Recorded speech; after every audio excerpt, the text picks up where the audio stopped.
What is going on, Colts Nation? Welcome back to another episode of Bring the Juice. Your guys, Cody and Derek, back for another episode, guys.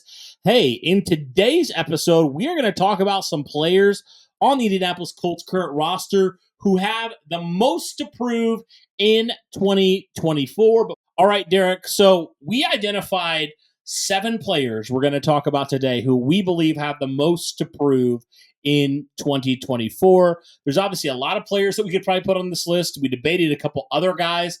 We ended up deciding on these 7 guys in particular that we think really a lot of questions are about them right now. There's a lot of people asking a lot of different questions.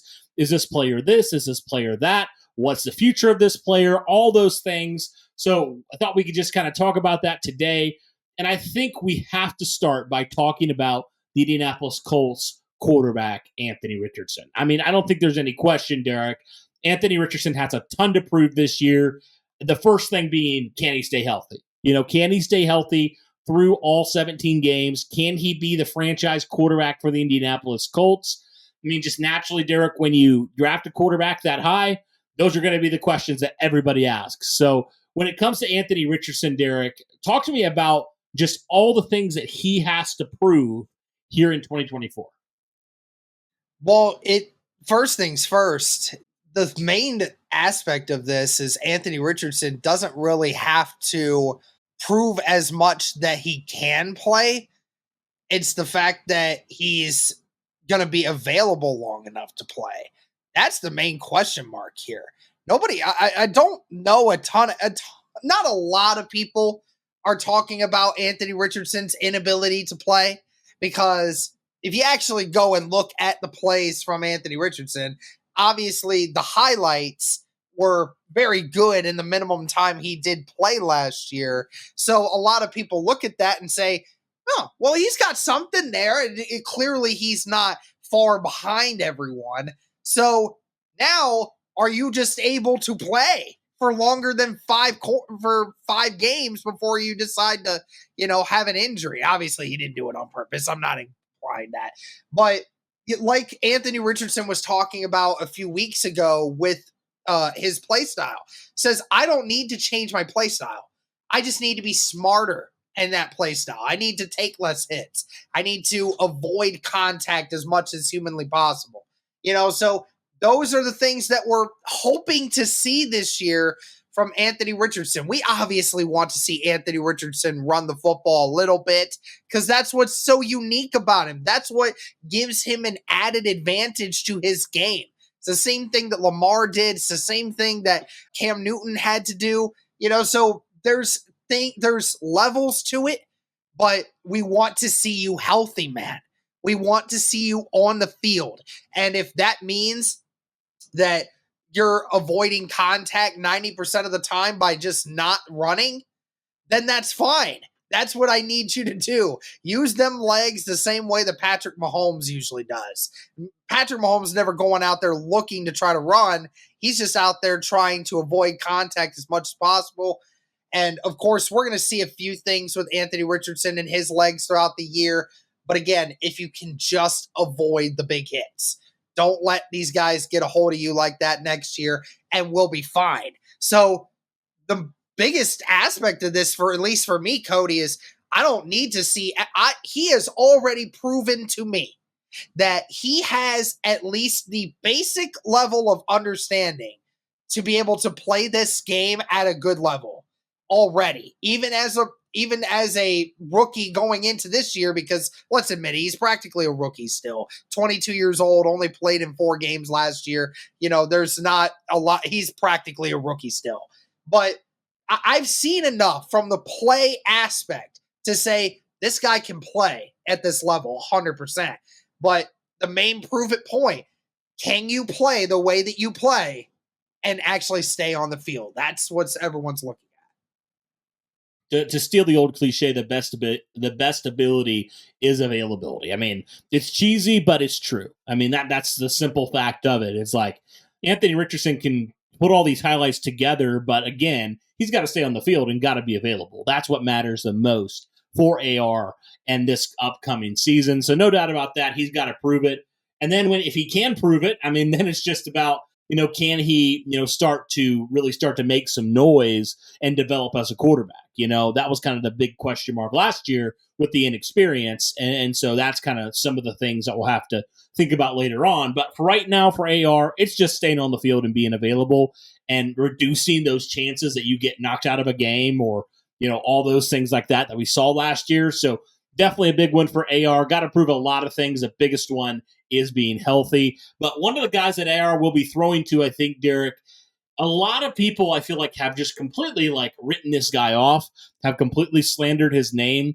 But I do think Alec Pierce has a lot to prove here in 2024. Now, Derek, we talked about it. Alec Pierce, it wasn't completely his fault last year. The Colts, when Anthony Richardson went out, I mean, we know, Derek, their vertical passing game essentially went out the window with Gardner Minshew. I mean, occasionally you'd go down the field, but I mean, it wasn't anywhere near, what was acceptable. And so Alec Pierce and his staffs really suffered for it as well, because we know Alec Pierce, while he is a one-trick pony in a lot of ways, he does have that home run ability that you really love. And he showed in multiple games this last year that he can make some big plays in some critical moments. I mean, the Tennessee game, the Rams game, just to name a couple. So Alec Pierce, while yes, he had some moments, now you're throwing Adonai Mitchell into the conversation. I mean, realistically, Derek, Alec Pierce could be the number 4 wide receiver on this team this year.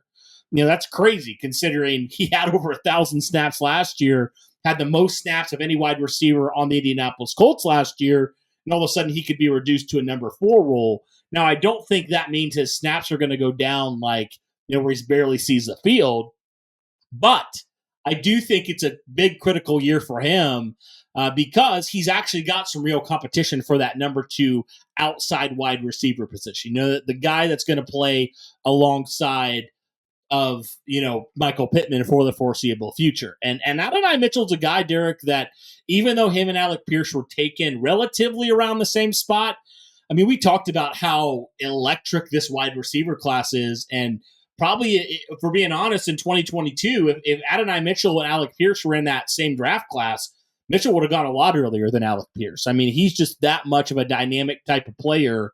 So talk to me about Alec Pierce and what he's got to prove here with the player in Adonai Mitchell that I think some people think could potentially earn that number 2 wide receiver position right away because of the talent and the ability of him.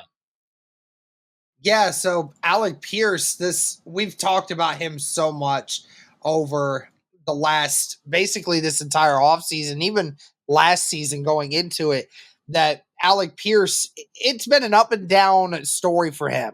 You got this really tall, this really athletic wide receiver that his bread and butter is in the vertical game. That's what his aspect of this is. And through the first 2 years of his career, has not really had a quarterback that's great at pushing the ball down the field, which is kind of funny because the few times that quarterbacks do try with Matt Ryan and Gardner Minshew, the times they actually tried to push the ball down the field with Alec Pierce, it actually turns out to be really good in the Colts' favor. So it's very odd that we haven't had a chance to see Alec Pierce really thrive in the kind of player that he is, because he is a great vertical threat. But for whatever reason it is, Matt Ryan and the offensive scheme in 2022 was not good under Coach Frank Reich. Last season, Gardner Minshew just missed Alec Pierce so many times I can't even count. But now you have this situation coming in where Anthony Richardson's coming back. We all know how important Michael Pittman is. Josh Downs and Anthony Richardson have already developed a really great relationship and connection as a quarterback wide receiver duo. And now you add another piece in Adonai Mitchell to this list of wide receivers and weapons that are already getting thrown in there. And then, Cody, we were talking about Jelani Woods now being back in there. Jelani Woods, another weapon. So we're looking at this all and saying that Alec Pierce, you might get left behind if you don't adapt to this, if you don't get better, if you don't improve your route tree, if you don't start having some production that matters. Now, I'm not going to say that's entirely on him. As I just said at the beginning of the argument, mostly it's been on the terrible scheming in the first year of his career and then the terrible quarterback play from last year that influenced his lack of production. But this year, you don't have a lot of excuses this year. If Anthony Richardson stays healthy, you're going to get your vertical attempts 100%. I mean, Alec Pierce could easily finish the year, Cody, with a 20-yard average catch usage when it comes down to it, because that's the type of wide receiver that Alec Pierce is and what he can be in this system. Ultimately, is he going to get a lot of those snaps? Is he going to come off at certain points when it's obvious pass down situation? I don't know what the role is going to be for that. Now, obviously, the Indianapolis Colts still love Alec Pierce, and no doubt that he's going to continue to be a vital part of this offensive scheme, because not only is he a great vertical threat, but he is a guy that also does the dirty work with blocking. That's something that's a very underrated aspect of wide receivers in the Colts system. So no doubt Alec Pierce is still going to get his. It's just a matter of, does Alec Pierce take advantage of those opportunities when he actually gets them? Yeah, and you got to just hope for a natural progression in his game, that he just becomes a more well-rounded wide receiver. And you hope that Reggie Wayne can help him develop some of those skills a little bit more, because you talk about the athleticism, it's there, but can Alec Pierce just become more of a complete wide receiver? That would certainly help him out when it comes to getting snaps. But you talked about a lot of mouths to feed, which is definitely a factor as well for Alec Pierce. One of those mouths is Jelani Woods, who I think is a guy that a lot of people had forgotten earlier on in the offseason. We were kind of talking about some of the pieces for Anthony Richardson, but he's back and he looks pretty healthy to me. But Derek, a guy that, talk about athletic, I mean, 10 out of 10 RAS score, was super productive when he was on the field in 2022, despite the fact that the Colts had really no passing game at all, like no playmakers, essentially, it seemed like, and especially no quarterback. But Jelani Woods was one of those guys out of the few guys that made plays in 2022 that when he actually got targeted, Derek, he made some plays for the Indianapolis Colts. I don't think he's a guy that you can sleep on, but I do think he's a guy, Derek, that needs to prove, similar to Anthony Richardson, that he can just stay healthy and be on the field. Because we have no doubt the talent is there. But can he stay healthy? Can he be on the field? And if he can, how can he take this Colts offense to potentially even a higher level in 2024? Yeah, that's the big question. Jelani Woods, is he going to be anywhere close to what he was in 2022? And this was the reason we had the debate on Brock Bowers over the offseason. And while I was on the while I was on the train of Brock Bowers from the beginning, was because I thought that there is always the slight chance that Jelani Woods is not 100%. I mean, we saw just a year ago that Shaq Leonard ended up having those injuries, and we saw what happened to him. We saw what happened with Leonard. He wasn't ever the same. Now, obviously, this is hamstrings. It's a very different injury than what a back injury is, but hamstrings don't get stronger, Cody. They only get weaker throughout your lifetime. And a lot of people tend to tell you that, you get hamstring problems and then they just never really go away. I mean, just ask Keenan Allen. Keenan Allen's been having a problem with that over the last several years. Now, obviously, that hasn't stopped him from being insanely productive, but it has caused him to miss time. And that's one of the reasons why the Chargers didn't want to keep him, because they weren't ready to make a long-term commitment to a guy that they didn't know if he was going to be staying on the field for very long. And I don't want to have that conversation with Jelani Woods. I don't want to have that conversation. I want him to go back out there and be the guy that we saw in 2022, where every time he touched the ball, something magical happened in a season where there wasn't a lot of magic. Give me that. Give me that this year, and this offense will be magical. And that's what Jelani Woods has to prove, is the same thing as Anthony Richardson. Can you stay on the field? If you're able to stay on the field, we're not going to have any issues. Yep, absolutely. So hopefully Jelani can stay on the field. That would definitely be really helpful to the Colts offense, no doubt about that. Now, Derek, another guy similar to Alec Pierce in the fact that the Colts invested heavily into his position group. That's Kwity Paye, a guy that Derek the Colts picked up his fifth-year option. But I mean, realistically, when you look at his future in the next couple years, there is some doubt. I mean, undoubtedly, there is some doubt when it comes to the future of Kwity Paye in this Colts defense. I mean, let's be honest, Eric. Kwity Paye, when it comes to getting after the quarterback, massive disappointment. Massive disappointment. And I know he's had some injuries. I know last year wasn't great at getting after the quarterback when it comes to pressuring the quarterback, things like that. You talk about the stats with 8.5 sacks, but again, look a little bit deeper. He wasn't impactful getting after the quarterback. But Derek, this is a situation where the Colts went out and they said it just hasn't been good enough from guys like Kwity Paye. We need a legit guy that can get after the passer consistently. Kwity, we thought he might be able to do that. He hasn't proven that so far. And so when it comes to Kwity Paye, we already know what he can do getting after the run. Like, he's a good run stopper, no doubt.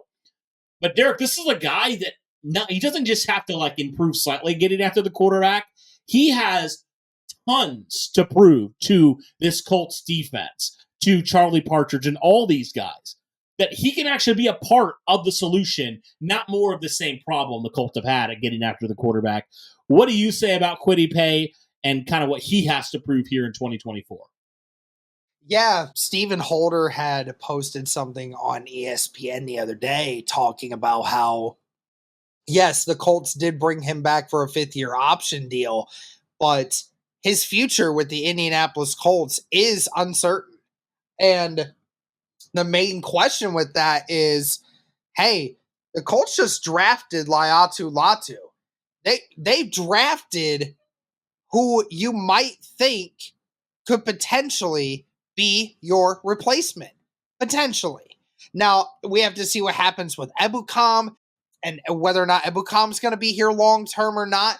But I think we can all agree that Ebukam is a better rusher than Kwity Paye. I know the sack numbers weren't that much greater, but overall pressure-wise, it was definitely better than Kwity Paye. You know, the aspect of having to prove something with Kwity Paye is, in my opinion, Cody, I don't necessarily think it has anything to do with whether or not you're going to remain a part of this team, because I fully believe Chris Ballard is going to do everything in his power to try to keep Kwity Paye, because he's one of his first draft picks, or not, I can't even really say that, one of his first ones when it comes to a first round edge guy. You know, Ballard put himself on the platform for this guy, and he loves Kwity Paye, loves the effort that Kwity Paye puts in. Kwity Paye is a great player and a great role player and somebody that does his job the way that we ask him to. But obviously the production has not matched what you hoped to bring in with this guy. This was a first round draft pick. And the best that you got is in year 3 with him, when he finally remained healthy for almost the entirety of the year. And then his best output was 8.5 sacks. And we're not entirely sure if it's going to get much higher than that. We think it could potentially get a tiny bit higher, but is it really though? You know, I think that might be right where you're about to plateau right here at 9 sacks is what you're expecting from Kwity Paye. Now, is that someone that you want to just say, we just want to get rid of? Like, no, obviously Kwity Paye has shown he has the ability to occasionally get after the quarterback. But at the same time, that's not someone you want to invest a long-term future as a starting edge guy. You don't want that to be that situation. You want someone that is going to try and push that edge of 10 plus sacks every single year. Kwity Paye, besides this last year has not done it yet. And even this last year didn't really have a model of consistency in stopping the pass. Now, obviously, he's a great edge guy and can stop the run very well, which is why Chris Ballard is going to continue to try to keep him here for as long as they can. But the proven aspect of this is, hey, like, Latu's coming in here, man, and he's got all this hype. He is the real pass rush deal, and everyone's looking at you and saying, like, this guy's coming for your job. What are you going to do about it?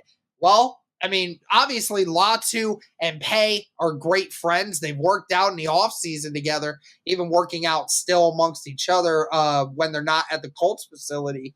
But it is a big question mark to see, does Kwity Paye start shoring up his pass rushing ability, and whatever reps he gets getting after the passer, is he going to become more consistent at getting after the quarterback? Let me ask you a question, and then I'll give my answer to this. Okay. How many guys on this current defensive lineman on this current Colts roster would you take over Kwity Paye at getting after the quarterback? How many? Just out of curiosity. Buckner, Dio, Ebukam, and in certain occasions, Tyquan Lewis. Okay. So 4 guys. 4 guys. And one of those guys is an interior guy. So, yeah, man, I would agree with you on all those guys. Every single one of them, exponentially higher pass rush win rate last year than Kwity Paye. Exponentially. Like, it's not just like, oh, it's like a percent, or it was a lot. So, yeah, definitely not great. I mean, gosh, freaking Grover Stewart had a better pass rush win rate than Kwity Paye did last year. So It really is a year that he's got to prove himself, man. He's got to prove that, like, he's got another level to him. I think the great thing is with Charlie Partridge, one of the best college football defensive line coaches over the last number of years, like, you think, okay, he can potentially get something more out of him. Because, I mean, similar to Alec Pierce, he's got all the athletic traits that you're looking for. So it's like you just got to get him in that, kind of mindset, and also just learning more things and more pass rush moves. And obviously we know Latu has 3 of them. So, like, can some of that stuff rub off on a Kwity Paye potentially? I'm really hoping it can, and that he can kind of take his game to another level. But again, Derek, if he can't, I mean, the Colts aren't waiting around for Kwity Paye to all of a sudden explode for 13 sacks. Like, they're just not. They're saying that's just not going to be good enough. And obviously we want him to do that. We believe that he can. But, like, we can't afford to wait around and have what we did last year when it came to getting after the quarterback on a consistent basis. So, yeah, absolutely, when it comes to Kwity Paye, 100% a lot for him to prove in 2024. But then you talk about some other positions here, Derek. I have 2 other position groups, 3 other players. I guess you could technically just say 1 position group if you wanted to. That's just the safety room in general. I mean, really, Derek, we talk about this was one of the more wild card type of, positions, because you just don't know when it comes to this group. You could have 2 of these guys be long-term starters, or you could have all of these guys not even on the roster next year or seriously competing for playing time. So when it comes to the safety position, Derek, for sure, you got to talk about those young safeties at the free safety position. But then I just felt like it would be wrong to not put Julian Blackmon on this list, because he's literally on a 1-year prove-it deal. But, man, talk to me about the safety room, because there's a lot of question marks with this group right now, but they got a lot to prove here in 2024, don't they? Oh, 100%. And we talked about it in the other video, like you said. With Julian Blackmon, the prove-it deal is, I absolutely hate saying this so many times, Cody. I feel like I'm repeating myself so much, but it's the truth. Like, so many of these guys on this team, they've shown they can be productive, but they just can't stay on the field. Like, stay on the field in the biggest of moments. Julian Blackmon, I know through all of his, like, rookie deal, he had 2 seasons where he was really bad. That second season that he had, it wasn't bad. This last year, it wasn't bad up until you obviously missed the last 3 games of the season, in which the Indianapolis Colts really could have used you in that particular moment. So it's one of those things where, again, it's all about, like, can you be available? Again, like, that's the only thing we're talking about with Julian Blackmon here. It's the only reason he got a 1-year contract and not a 3 or 4-year contract was simply due to that. That if the Indianapolis Colts see that Julian Blackmon is going to be available for 16 games out of the year, 16 plus games out of the year, then we're going to see him be able to actually get a new contract. this next year because we know he's going to go out there and ball out. Julian Blackmon has been balling ever since he stepped on the field for the Indianapolis Colts. That has never been an issue. And he's the only safety in this entire group that you can actually sit here and say, this guy from a production standpoint is exactly what you want to have on your team. So he's the only one from a production-wise standpoint that even has a chance. Now, like you said, for the remainder of the guys, what's to happen here, right? Because it's so strange because Rodney Thomas in that first year, what a great first year for Rodney Thomas. And then that second year, you're getting benched for Ronnie Harrison at that particular spot. I mean, it was such a weird time for the Indianapolis Colts trying to figure out their free safety spot. And, Nick Cross has shown that, like, hey, like, I'm good, but I'm only good for like a few snaps every single game. Like, I can't be out there for every defensive snap or else I get exploited somehow. So who is going to actually be able to assert themselves? Is that Daniel Scott? Because from what I've been hearing, he's been balling in OTAs and everything else. So, like, maybe it's Daniel Scott. Maybe we were looking down on Daniel Scott too much from this last year. Maybe we need to start looking into that a little more. But you're right, that the free safety room, when it comes to a lot of these guys with something to prove, everyone in the safety room this year has something to prove on why they deserve a chance with this Indianapolis Colts team. Yep. So, guys, that'll do it for our look at the Colts with the most to prove in 2024. Curious what your guys' thoughts are on this list of 7 players that we talked about. Is there any other players maybe that you would add to this list that we didn't have? Let us know all those things in the comments down below. But, guys, that'll do it for this one. Thank you so much for tuning in. We greatly appreciate it. And as always, guys, go Colts.